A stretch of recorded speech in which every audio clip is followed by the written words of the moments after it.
Funny New York story. I'm driving like a bat out of hell, blowing through stop signs, traffic lights, look in the rearview mirror, blue and red spinning, pulls me over.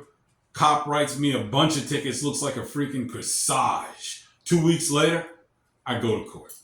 Judge looks at the cop and says, "What happened?" Cop says, "Your Honor, this man has got no regard for the law whatsoever." Judge looks at me and says, "Young man, why did you do what you did?" I said, "Your Honor, I was late for a jazz gig. Entirely my fault."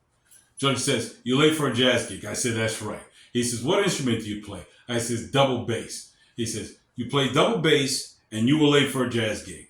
I said, "That's right." He says, "You're a bass player." I said, "Yes, sir." "Do you know who I am?" "You're the judge." "Do you know who I am?" And I said, "Sir, you are the judge." Judge turns around, scooches down a little, turns back around, puts on a black fedora and a pair of black sunglasses, and looks at me and says, "Now do you know who I am?"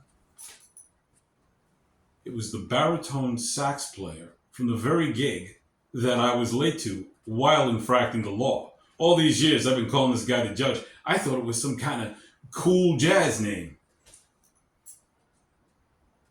Case dismissed.